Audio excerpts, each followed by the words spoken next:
Hello everyone. आज का हमारा नया टॉपिक हम शुरू कर रहे हैं जॉइंट हिंदू फैमिली बिजनेस। इसका मतलब क्या होता है कि जॉइंट हिंदू फैमिली, जैसे कि हम सभी जो इंडिया में हिंदूज़ हैं, अकॉर्डिंग टू हिंदू लॉ जो हिंदू फैमिली जॉइंट होती है और एक साथ मिलके बिजनेस करती है बिना किसी कॉन्ट्रैक्ट के, बिना किसी लीगल फॉर्मेलिटी के। वो से उनके पास ऑप्शनल है कि अगर आप चाहो तो रजिस्ट्रेशन करवा भी सकते हैं। लेकिन जब एक ही फैमिली के, हिंदू फैमिली के सारे मेंबर्स एक ही कॉमन प्रॉपर्टी पे बिजनेस करते हैं तो उसे हम बोलते हैं joint Hindu family business. Means joint Hindu family is a group of persons whose ancestors is same. Ancestors का मतलब होता है जो पूर्वज हैं हमारे, जिस फैमिली के सभी कुछ सेम होते हैं उसे हम बोलते हैं जॉइंट हिंदू फैमिली। जैसे फादर, सन, ब्रदर, ग्रैंडफादर, ये सभी जो होते हैं मतलब कि ये सभी आते हैं जॉइंट हिंदू फैमिली में आते हैं। और वो अगर सब मिलकर एक बिजनेस करते हैं तो उसे हम बोलते हैं जॉइंट हिंदू फैमिली, क्योंकि वो सोल ट्रेड में भी नहीं आएगा, पार्टनरशिप भी नहीं है, कंपनी भी नहीं है। लेकिन इसमें एक चीज़ का ध्यान रखना होता है कि if under it the unmarried daughters and wives are not included, बल्कि फीमेल की थोड़ी पार्टिसिपेंट्स कम होती है इसमें। अब इसमें दो चीज़ें होती हैं जॉइंट हिंदू फैमिली में, coparcenary and common property. Coparcenary का मतलब होता है कॉमन ओनरशिप इन एंसेस्ट्रल प्रॉपर्टी। इसमें जब भी कोई बच्चा पैदा होता है, कोई खासतौर पर सिर्फ मेल पैदा होता है, तो उसका बर्थ से ही इक्वल राइट हो जाता है उसका उस प्रॉपर्टी पे, एंसेस्ट्रल प्रॉपर्टी पे। Means coparcenary is created by the law and not by any contract. किसी कॉन्ट्रैक्चुअल के अंडर नहीं होता है। लॉ के अकॉर्डिंग क्या बोला जाता है कि an individual gets his right in the ancestral property immediately after birth. That person is known as coparcener. अब कॉमन प्रॉपर्टी क्या होती है? कोई भी एक प्रॉपर्टी जिस पे सभी फैमिली मेंबर्स एक बिजनेस रन कर रहे हैं, उस प्रॉपर्टी को बोलते हैं कॉमन प्रॉपर्टी, जो सभी के लिए कॉमन होती है। Means according to law and a Hindu joint family gets recognised as undivided Hindu family only when the family possesses a property that is used for the welfare of all the members of the family. मतलब family के सभी members के welfare के लिए जो business हो रहा है उसे हम बोलते हैं कॉमन प्रॉपर्टी। अब उस कॉमन प्रॉपर्टी में कौन कौन सी प्रॉपर्टीज आ सकती हैं? एंसेस्ट्रल प्रॉपर्टी मीन्स पूर्वजों की जो जायदाद होती है। Property created with the help of with ancestral property, मतलब एंसेस्ट्रल की हेल्प से कुछ और प्रॉपर्टी बनाई गई हो। या personal property treated as property of the family. फिर हम नेक्स्ट आते हैं, दो स्कूल्स हैं। ये क्वेश्चन, ये थोड़ा पॉइंट थोड़ा ध्यान से समझना है क्योंकि पेपर में काफ़ी बार आता रहता है। ये दो स्कूल्स हैं इसके हिंदू लॉ में, मिताक्षरा एंड दया भाग। मिताक्षरा जो होता है असम, बंगाल और सम पार्ट्स ऑफ उड़ीसा को छोड़ के पूरे इंडिया में अप्लाई किया जाता है। ये लॉ क्या कहता है कि जैसे ही कोई बच्चा पैदा होता है, बच्चे के पैदा होते ही उसका इक्वल राइट हो जाता है फैमिली बिजनेस की प्रॉपर्टीज़ में। और जब वो 18 साल का हो जाएगा, मतलब कि एडल्ट हो जाएगा, तो वो डिवीज़न के लिए अप्लाई कर सकता है कि जो फैमिली प्रॉपर्टी है उसकी, वो उसमें उसका हिस्सा उसको मिल जाए। तो वो उसको बोल सकता है कि मुझे मेरा हिस्सा चाहिए। Means the moment a son is born, ये ध्यान रखने की वाली बात है कि son is born not a daughter, मतलब कि मेल की पैदा होते ही उसको इक्वल राइट मिल जाता है जॉइंट हिंदू फैमिली बिजनेस में, along with his father in his ancestral property. When he becomes an adult, he can ask for a division of the family property. Under this, the interests of the members are always uncertain because a change in inevitable with every birth or death in the family. फिर next है दया भाग। दया भाग वहाँ apply होता है जब मिताक्षरा नहीं होता है। Means Assam, Bengal and some parts of Orissa में अप्लाई होता है और बाकी पूरे इंडिया में नहीं होता है। जैसे कि मिताक्षरा था कि सिर्फ इन 3 पार्ट्स में नहीं होता है इंडिया के, बाकी पूरे इंडिया में अप्लाई किया जाता है। ये सिर्फ इन्हीं 3 पार्ट्स में अप्लाई किया जाता है। इसमें क्या होता है कि एक सन को बर्थ से ही इक्वल राइट नहीं मिलता है। सन को उसकी प्रॉपर्टी में, बिजनेस में तभी ओनरशिप या कंट्रोल मिलता है जब उसके फादर की डेथ हो जाती है। डेथ के बाद ही उसे सारे इक्वल राइट्स मतलब सारे राइट्स, मैनेजमेंट, कंट्रोल्स मिलता है। मिताक्षरा में क्या था, बर्थ से ही मिल जाता है, इसमें फादर की डेथ के बाद मिलता है। ये डिफरेंस है इसमें। अब हम आगे बढ़ते हैं कि meaning of joint Hindu family business. अब जॉइंट हिंदू फैमिली बिजनेस में क्या होता है? When a family members, number of family members run or carry on a business on a common property under the leadership or under the management and control of कर्ता। अब who is कर्ता? कर्ता और मुखिया हम उसे कहते हैं जो फैमिली का मोस्ट सीनियर मेंबर होता है, जिसके हाथ में कंट्रोल एंड मैनेजमेंट होती है, फैमिली की भी और बिजनेस की भी। Means in such a form of business the authority of control is in the hands of karta or the manager of the family. The other members of the family work under the control and guidance of the karta. The eldest member of the family happens to be its karta and he has the absolute authority to raise loans, deal with other parties and take decisions. मतलब कि कर्ता के under सारे लोग काम करते हैं family के भी. कर्ता हम उसे बोलते हैं जो एल्डेस्ट मेंबर होता है, जिसके पास अच्छी नॉलेज होती है, जिसके पास सब कुछ होता है, जो फैमिली को और बिजनेस को रन कर सकता है, उसे हम बोलते हैं joint in the family business. Means it refers to a business organisation under which the members of joint in the family carry a business under its control of मुखिया और कर्ता ऑफ द फैमिली. तो ये होता है joint Hindu family business. अब हम बस आज के इसके फीचर्स और करेंगे, ज़्यादा नहीं करेंगे. कल फिर हम इसके मेरिट्स और डीमेरिट्स पे आएंगे. फीचर्स हैं इसके. पहला पॉइंट है operation according to the Hindu law. जैसे कि पार्टनरशिप एक्ट में आपने पढ़ा था कि पार्टनरशिप एक्ट है 1932 में जो बना था, उसके आपको रूल्स फॉलो करने होते हैं. अगर आप फॉलो नहीं करते तो आपकी पार्टनरशिप इलीगल हो जाएगी. ये हमने पार्टनरशिप में पढ़ा था. जॉइंट हिंदू फैमिली बिजनेस में क्या होता है कि जो भी सारे लॉज हैं, रूल्स रेगुलेशंस हैं, टर्म्स एंड कंडीशंस हैं, वो आपको हिंदू लॉ के अकॉर्डिंग अप्लाई करनी चाहिए. जैसे फॉर एग्जांपल कि अगर आप असम में रहते हैं और आपका कोई सन हुआ है, तो वो आपकी प्रॉपर्टी में हिस्सा नहीं मांग सकता है. वो सिर्फ तभी हिस्सा मांग सकता है जब उसके फादर की डेथ हो जाए.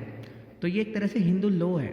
ये जैसे बताया कि मैंने हिंदू स्कूल्स हैं ये जो अप्लाई होते हैं किसी किसी पार्ट में. जैसे कि मिताक्षरा है, असम, बंगाल और उड़ीसा के को छोड़ के पूरे इंडिया में अप्लाई होता है. ये सिर्फ इन्हीं पार्ट्स में अप्लाई होता है. तो पहला पॉइंट है according to the Hindu law, कि हिंदू लॉ के अकॉर्डिंग आपको सारी टर्म्स एंड कंडीशंस अप्लाई करनी है. हिंदू लॉ के अकॉर्डिंग ही आपको rights and duties her member को मिलती हैं. मतलब कि कोई ऐसा नहीं कर सकता कि मुझे इतना शेयर चाहिए, मुझे ये मैनेजमेंट चाहिए, कंट्रोल चाहिए. कोई भी चाह के भी कुछ नहीं कर सकता है. सभी को ही हिंदू लॉ के अकॉर्डिंग ही चलना पड़ेगा. कोई अपनी मर्जी से डिसीजन नहीं ले सकता है. कर्ता के ही डिसीजंस मान्य रहेंगे. तो पहला पॉइंट है operations according to the Hindu law. Hindu law के अकॉर्डिंग ही आप ऑपरेट कर सकते हैं हिंदू फैमिली बिजनेस में. नेक्स्ट पॉइंट है मैनेजमेंट बाय कर्ता. अब कर्ता होता है जो फैमिली का एल्डेस्ट मेंबर होता है, उसे हम मुखिया भी बोल सकते हैं, मैनेजर भी बोल सकते हैं फैमिली का या बिजनेस का. Means the joint Hindu family business is normally manage by a senior most person of the family. He is known as karta और मुखिया और manager. The other members of the family do not have the right to interfere in the business. Every business contract needs prior approval of the karta. अगर joint in the family business में कोई decision लिया जाता है, meetings हो सकती हैं, consultation हो सकती है, लेकिन फाइनल डिसीजन कर्ता का ही रहेगा. बिना कर्ता के अप्रूवल के उस बिजनेस ऑर्गेनाइजेशन में कोई भी डिसीजन नहीं लिया जा सकता है. उसके ही साइनिंग अथॉरिटी है, उसके पास ही कोई और फैमिली मेम्बर बिजनेस में इंटरफेयर नहीं कर सकता है. मतलब कि जैसे हमने पढ़ा था कि पार्टनरशिप फर्म में प्रिंसिपल एंड एजेंट रिलेशनशिप होती है. जॉइंट हिंदू फैमिली में बाकी सारे फैमिली मेम्बर्स एक तरह से एजेंट्स हैं और कर्ता होता है प्रिंसिपल. ये आपको समझने के लिए थोड़ा इजी रहेगा कि मैनेजमेंट बाय कर्ता में क्या होता है कि सारा मैनेजमेंट, कंट्रोल, सुपरविजन कर्ता का रहता है. बाकी सारे ऑपरेशंस जो होते हैं बाकी फैमिली मेम्बर्स के होते रहते हैं. बल्कि सारे डिसीजंस, प्लानिंग का वर्क जो होता है वो कर्ता ही करता है. फिर नेक्स्ट पॉइंट है अनलिमिटेड लायबिलिटी. ये आपने काफ़ी बार पढ़ा हुआ है लिमिटेड लायबिलिटी के बारे में. सभी फैमिली मेम्बर्स की जो एसेट्स होती हैं वो प्लेज नहीं की जाएंगी किसी भी लॉस के केस में, किसी भी लूनेंसी या किसी इंसॉल्वेंसी के केस में. उन्हें पर्सनल एसेट को ऑर्गेनाइजेशन में नहीं पे करना पड़ेगा. सभी की लायबिलिटीज़ लिमिटेड होती हैं, जितना उन्होंने पे कर रखा है, जितनी उन्होंने इन्वेस्टमेंट कर रखी है अपनी पर्सनल तरीके से. लेकिन कर्ता की जो लायबिलिटी होती है वो अनलिमिटेड होती है. इससे हमने पढ़ा हुआ है कि हर बिजनेस में कम से कम एक मेंबर ऐसा होना चाहिए जिसकी लायबिलिटी अनलिमिटेड हो. तो मतलब क्या होता है कि under the joint Hindu family business the responsibility of manager और कर्ता family members is limited only to the extent of their share. The personal properties of the members cannot be taken for the business responsibilities.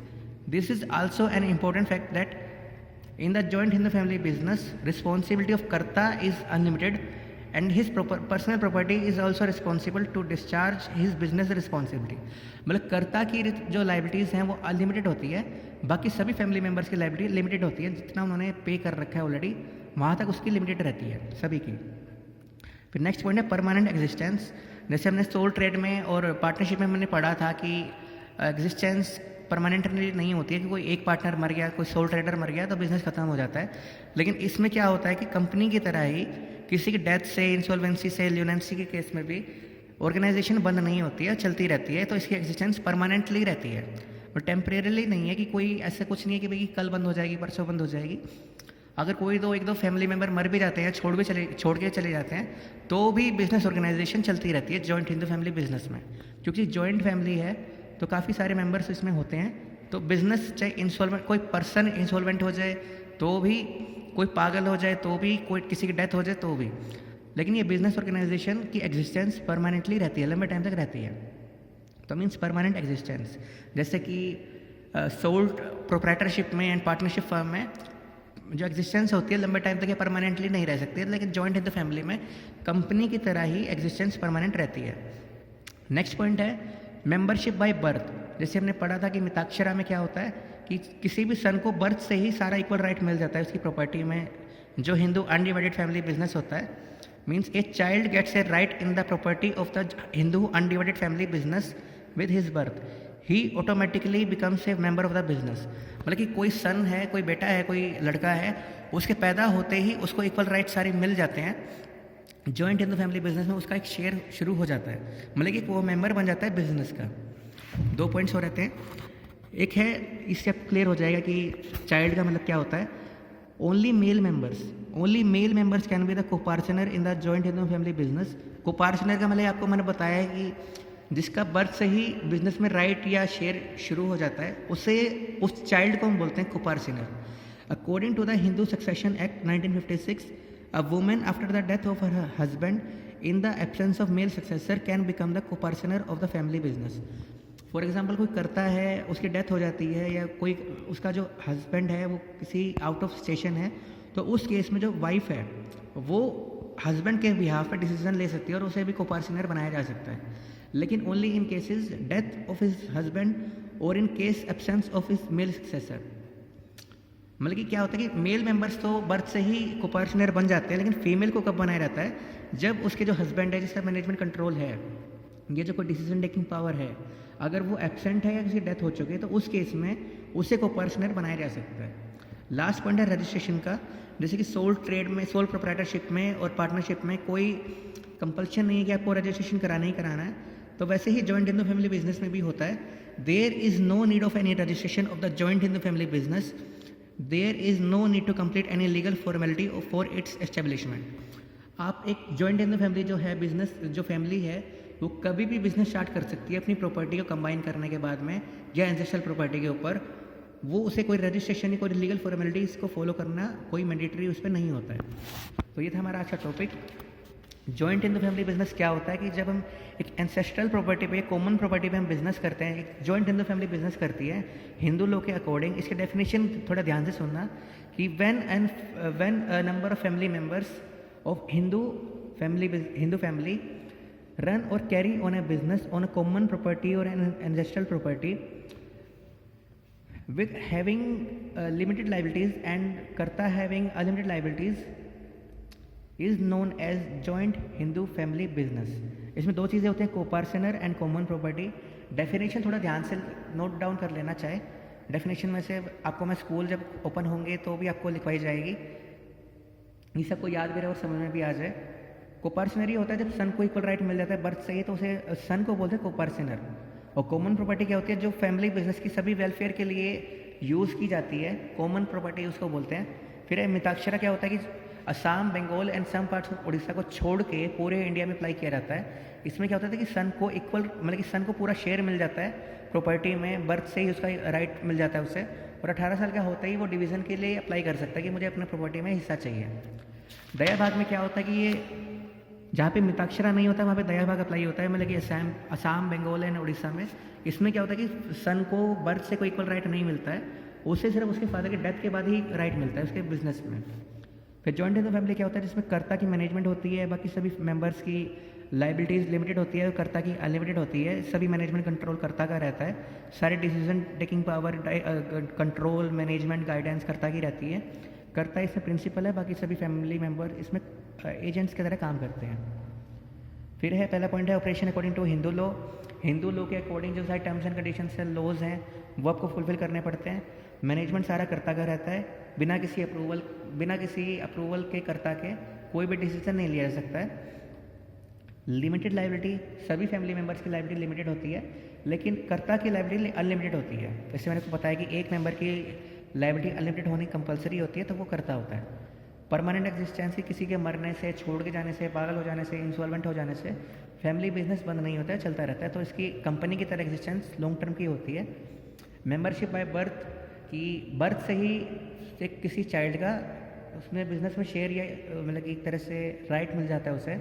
Only male members, सिर्फ male members को कोपार्टनर बनाया जाता है। Hindu succession act 1956 के according क्या होता है कि एक वुमेन को भी कोपार्टनर बनाया जा सकता है ऑर्गेनाइजेशन में, इन केस अगर उसका हस्बैंड की डेथ हो चुकी है या फिर उसके हस्बैंड वहाँ से एब्सेंट हैं, उसके केस में उन्हें वुमेन को कोपार्टनर बनाया जा सकता है। इसमें कोई रजिस्ट्रेशन की ज़रूरत नहीं होती है, तो आपको कोई लीगल फॉर्मेलिटीज़ इसमें फॉलो नहीं करनी पड़ती हैं।